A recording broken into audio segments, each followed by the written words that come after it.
Olá, seja muito bem-vindo aqui ao meu canal. Sou o professor Gabriel Vaccarello. Uma alegria recebê-lo por aqui, tá certo? Muito maravilhoso poder conversar com você durante estes poucos minutos que temos aqui juntos, tá bem? Uma alegria.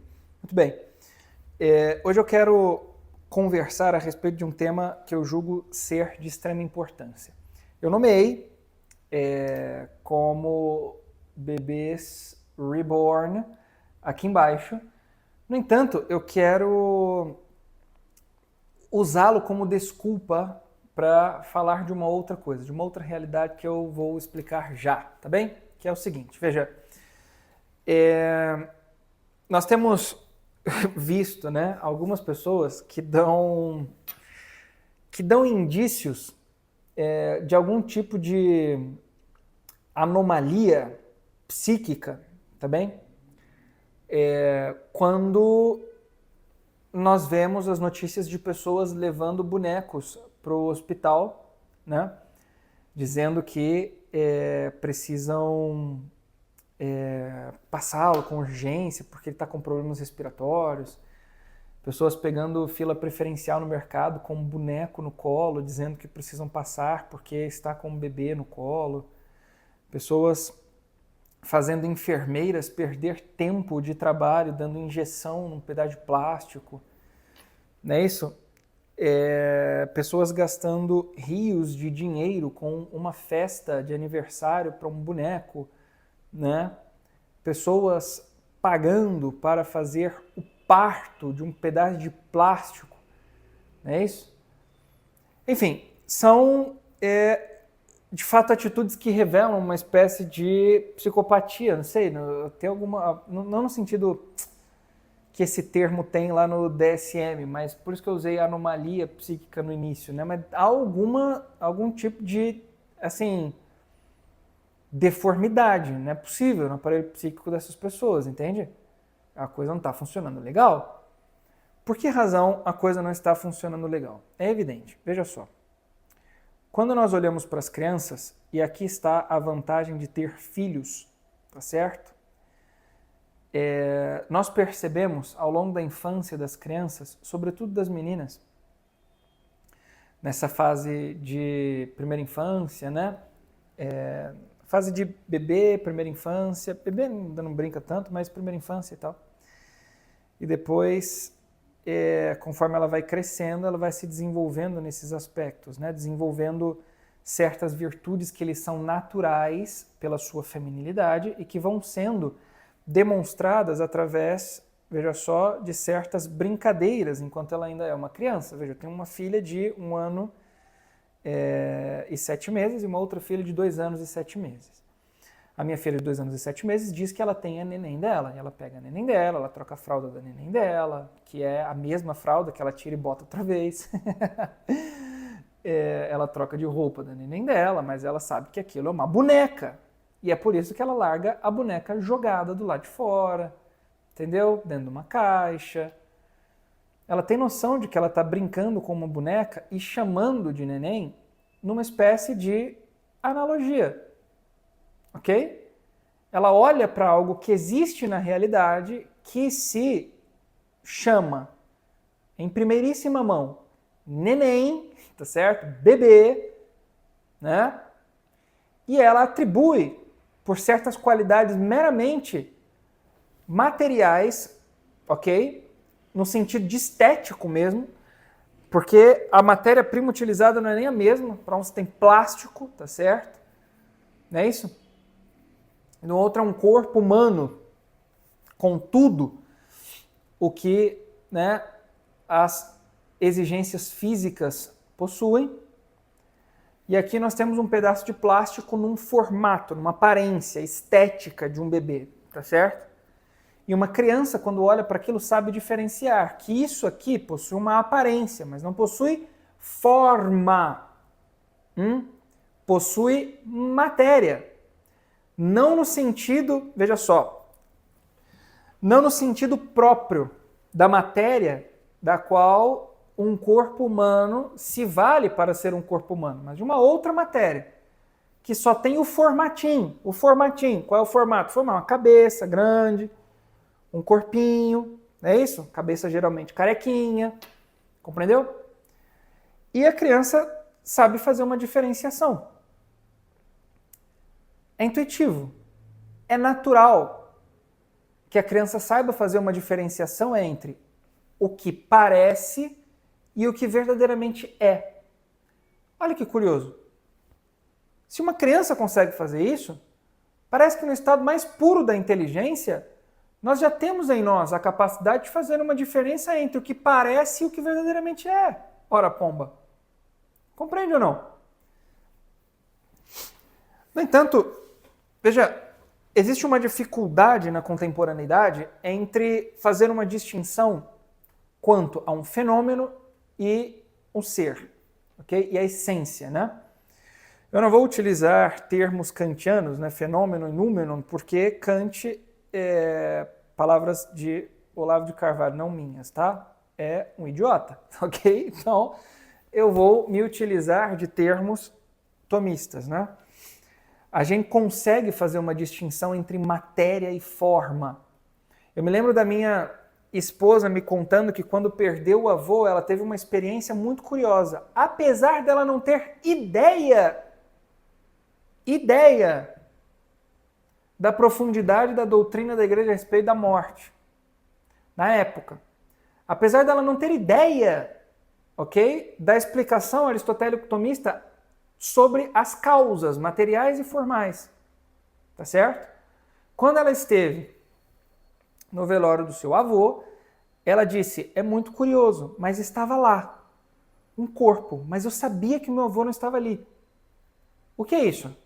Uma distinção entre matéria e forma, sendo que a forma humana é a alma, é o espírito, tá certo? Eu sei que eu posso estar falando termos meio complicados, se eu estiver, você me pergunta aqui no chat, eu posso fazer um vídeo explicando tudo isso, não tem problema nenhum, mas olha só. Tudo que existe na realidade possui 4 causas, 3 princípios e 4 causas, ok? Matéria, forma e privação são princípios, causa material, causa formal, causa eficiente e causa final são as 4 causas que compõem todas as coisas que existem na realidade, sendo a causa eficiente quem produziu, quem fez, a causa final, a finalidade de determinado ser, e essas 2 causas são chamadas causas extrínsecas, porque elas estão fora do ser. Por exemplo, um sapateiro que produz um sapato. Um sapateiro que produz um sapato, ou seja, a sua causa eficiente. Tendo atribuído aquele sapato ser calçado numa festa de gala, tá certo? Porque é um sapato mais bem elaborado, com um preto bem envernizado, tá certo? Feito para ser usado como smoking numa festa de gala. Esse sapateiro que fez e deu ao sapato uma finalidade, ele está fora do sapato. Ele não é o sapato, compreendeu? Essas 2 causas são extrínsecas por isso, são causas que advêm de fora. E as outras 2 causas materiais e formais, uma causa material e causa formal, são causas intrínsecas, elas estão ali dentro do ser, da coisa, né? In re, vamos dizer assim, tá certo? Na coisa. Tudo bem? Agora veja só. Essas 2 causas, elas respondem às seguintes perguntas. De que aquele ser é feito, aquela determinada coisa é feita, de que se pergunta pela matéria, e o que ela é se pergunta pela forma. Compreendeu? De que matéria. O que ela é se pergunta pela forma. Ok? A forma te dá, ok? Aquilo que determinado ser é. A forma é aquilo que atribui ser à matéria. A matéria que existe na realidade, por si só, é mera potência. No sentido de que a matéria, o mundo material, ele é modelável. Apesar da matéria-prima, que é pura potencialidade, que pode vir a ser qualquer coisa, não ser encontrada na natureza, né? Solta por aí. Nós só encontramos matérias informadas, ou seja, matérias dotadas de forma, matérias que possuem um ser, compreendeu? Ou seja, a matéria ela é potência, ela pode vir a ser qualquer coisa. A forma é o que delimita, compreendeu? É o que delimita o ser que possui aquela matéria específica. É o que acontece, por exemplo, com esta mesa, na qual eu estou aqui apoiado gravando este vídeo. Esta mesa, tá certo? Ela possuía uma matéria. É que é complicado porque quando a gente fala de madeira, coisas que existem na realidade é difícil. A gente não tem matéria-prima. O que a gente tem seria uma matéria segunda já. A madeira seria uma matéria segunda, cujas possibilidades são finitas. Ela pode ser atualizada de maneira finita. Ou seja, a madeira possui uma essência específica. E essa essência específica é modelável por uma causa eficiente para ser informada e tornar-se uma outra coisa. Ela não perde os seus atributos primeiros, mas ela se torna uma espécie de uma matéria segunda, diz Santo Tomás de Aquino num opúsculo, tá certo? Chamado sobre a mistura dos elementos, ok?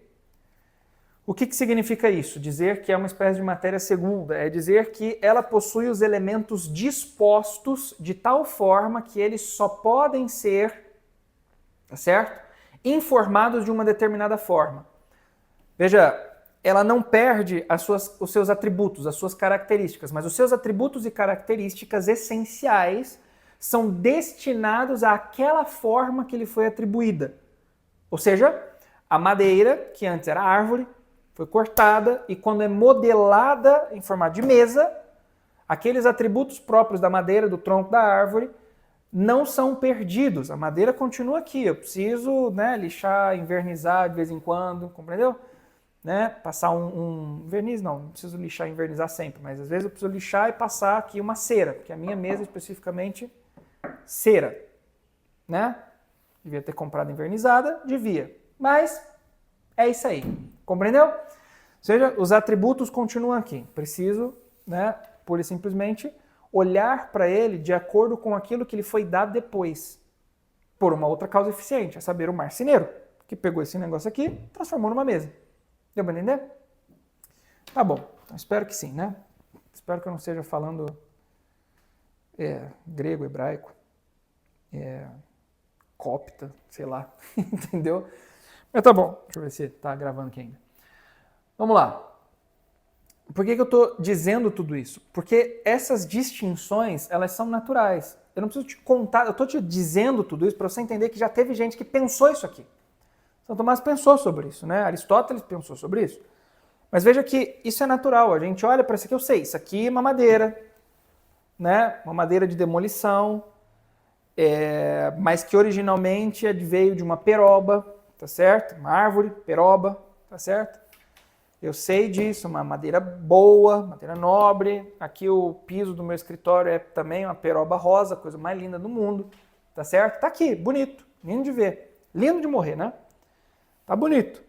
Eu sei que isso aqui possui uma forma específica, uma essência específica, que é alguma coisa, mas pode ser transformado em outra. Eu vou lá, modelo, etc. Ou seja, o meu modo de conhecer as coisas sabe o que as coisas são.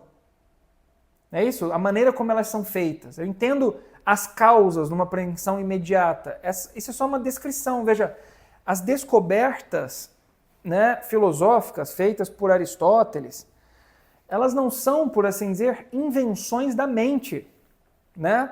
A modernidade, a filosofia moderna tentou de todos os lados dizer que, por exemplo, as categorias são uma espécie de invenção, no nominalismo, que os gêneros são invenções da mente, não passam de meros nomes dados pelo sujeito cognoscente, quando na verdade são coisas que existem na realidade, pomba. A realidade é desse jeito, a coisa funciona assim, a gente conhece as coisas desse jeito. E a gente faz essas distinções de maneira muito natural. Compreendeu ou não? A gente sabe distinguir, tá certo? O de que uma coisa é feita e o que uma coisa é. É evidente. Eu não digo, presta atenção, que eu tenho um pedaço de madeira na minha mão. Mas isso aqui é feito de madeira. Tá vendo? Aqui tem madeira. Isso é madeira. Eu digo que eu tenho um lápis na minha mão. De que isso é feito? De madeira. com um grafite no meio. Eu não digo que eu tenho um grafite, tá certo? No meio da madeira. Tem um lápis. O que isto é? Isto é um lápis. De que ele é feito? Madeira e grafite. Tem tinta preta também, né? Tá aqui. Tá bem? Tá aqui. Compreendeu? Há uma diferença entre o que é e o de que é feito. O que é isso? Um instrumento composto de madeira com grafite no centro, cuja finalidade é escrever. Entendeu? Eu dei uma definição, unindo gênero e diferença específica, sobretudo mapeado por uma descrição da finalidade, que é escrever, né? Mas com grafite, envolto por madeira. Entendeu? E o gênero próximo é instrumento, né? Instrumento. O que é um instrumento? Instrumento é uma gama de coisas. Isso é um instrumento. Isso é um instrumento. Isso é um instrumento. Isso aqui é outro instrumento. Não é isso? Instrumentos são infinitas coisas. É um gênero, entendeu? No qual se enquadram várias coisas. É um gênero um tanto quanto universal. Se enquadra, assim, no qual se enquadram várias coisas. E aí eu dou uma diferença, né? Que madeira, grafite, para escrever. Entendeu? Lápis, isso é um lápis. O que isso é diferente do material de que ele foi feito. Entendeu? Eu diferencio isso muito facilmente olhando para a realidade. Muito facilmente. Eu não confundo a minha pessoalidade com, por exemplo, um elemento que a gente encontra na natureza chamado carbono. A base da matéria humana é carbono, não é isso? Estou errado aqui? Se tem algum químico aí, me diz se eu estou errado, Jesus. Né? Tem carbono aqui nessa jossa, eu acho. Entendeu? Bom, e aí? Né? Significa que eu deixo de ser pessoa se eu tiro esse negócio? É evidente que não. Tá lá. A gente morre, isso aqui vai virar comida de verme. Isso aqui, comida de verme. Mas eu, Gabriel, permaneço. O espírito permanece. Entendeu ou não? A minha pessoalidade não se perde com o meu corpo. O que eu sou, entendeu? Não corresponde perfeitamente com aquilo de que sou feito. Tá claro? Muito bem. Então, existem duas coisas aqui. Primeiro, ou aquela anomalia psíquica corresponde a um defeito na inteligência, na intuição, no modo de apreensão da realidade, ok? Que é provocado por um defeito real ou por algum tipo de ideologia. Por exemplo, atualmente as pessoas realmente acham que se elas quiserem muito, elas serão outra coisa do que aquilo que a natureza dita que elas são. Entendeu? Então elas devem estar atribuindo essa mesma ideologia para um pedaço de plástico e dizendo que aquilo é um bebê. Né? Compreendeu? Ou então, né, nós temos um tipo de psicopatologia real. As pessoas estão realmente doentes psiquicamente e precisam de um manicômio.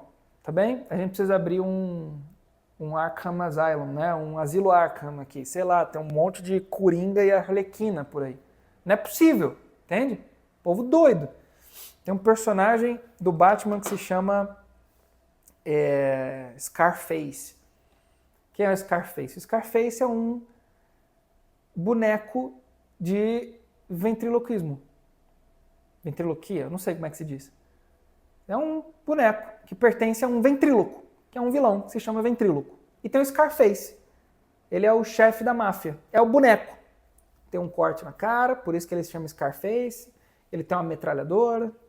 E o ventríloco manipula ele ali, fala como se fosse ele, entendeu? Então é isso, as pessoas estão assim doidas nesse nível. Precisam de um asilo Arkham. A gente precisa abrir um asilo Arkham aqui, né? No mundo, um em cada cidade. Não é possível, as pessoas estão loucas. Tá bom, mas tem outra coisa também, que é um ponto interessante, que é o seguinte.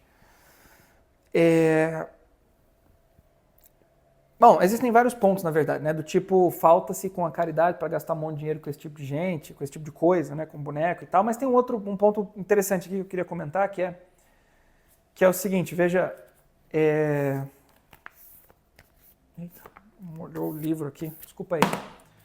Que é o seguinte ponto, que eu quero que você note aqui comigo, tá bem? Anotar? Vai, né? Tá bom. Na década de 90, prepare-se, hein? Na década de 90, cadê? Eu vou botar aqui.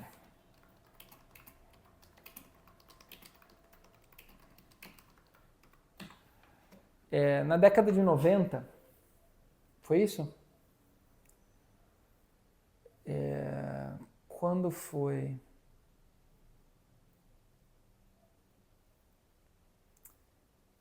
Na década de 70, perdão.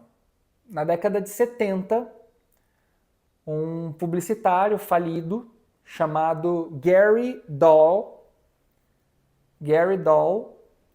criou o que ele chamou de Pet Rocks, ok?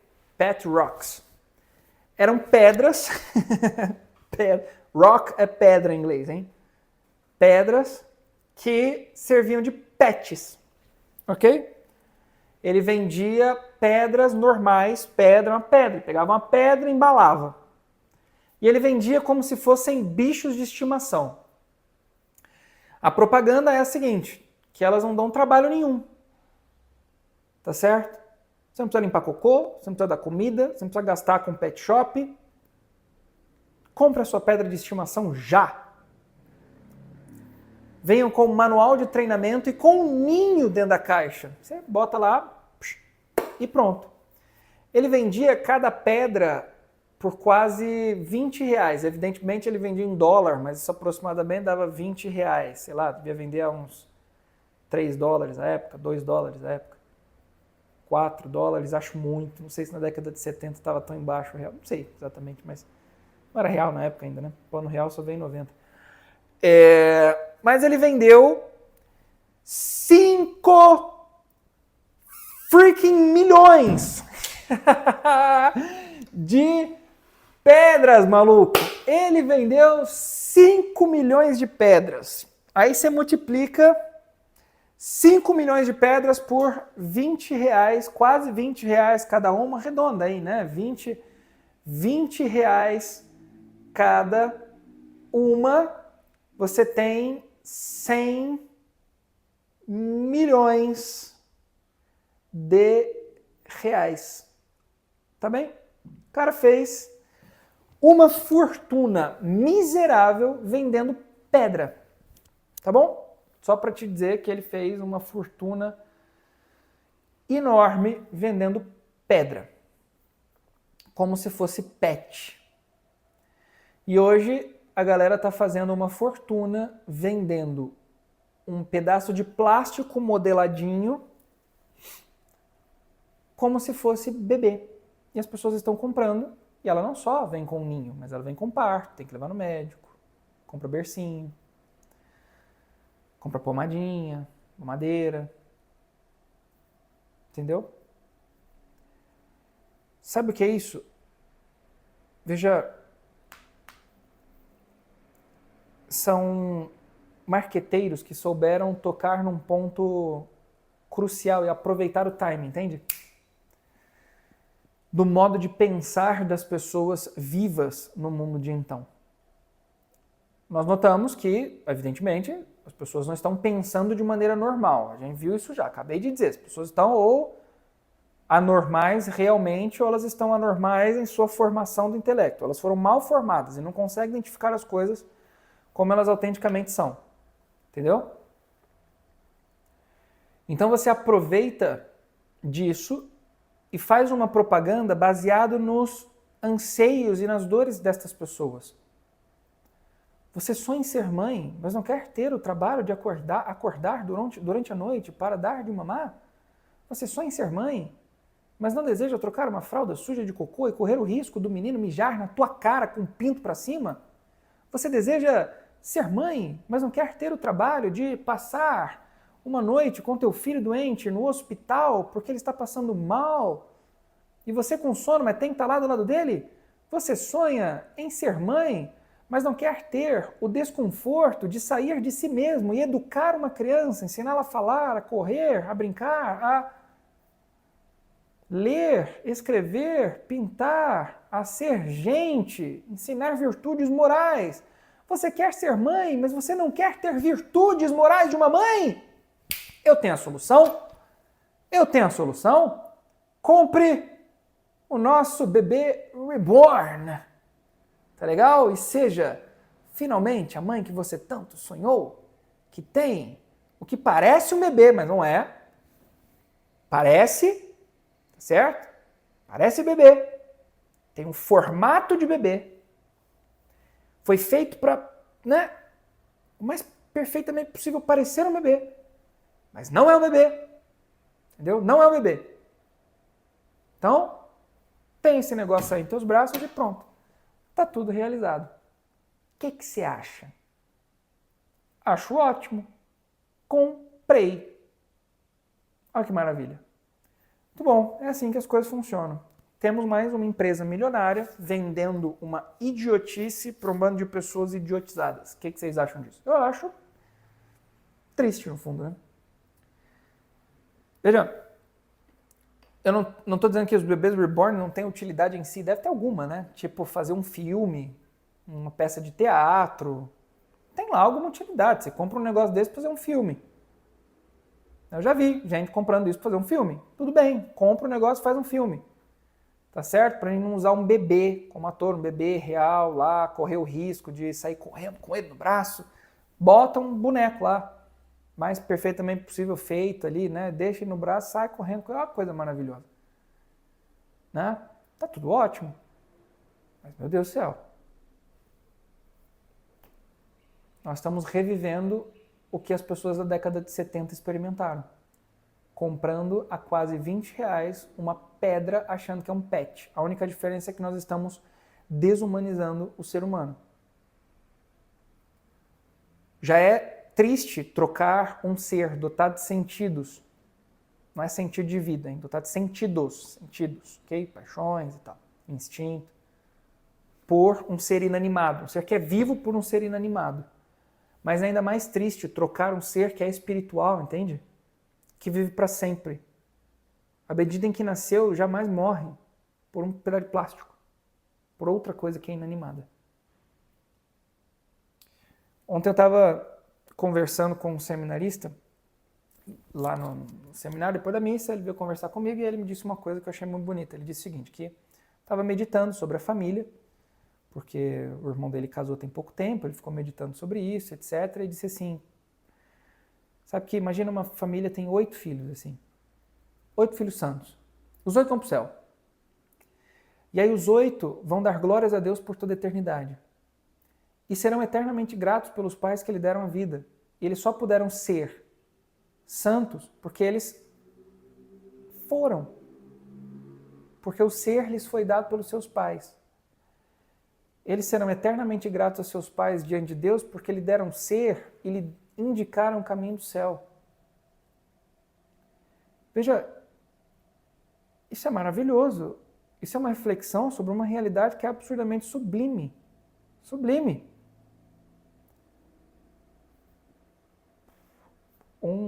Uma mãe de bebê reborn nunca vai pensar num negócio desse, entende? A única coisa que essa mãe pode pensar é que alegria, dormi a noite inteira e meu bebê não me acordou. Cacete, ele não vai te acordar, ele nem chora, ora bola.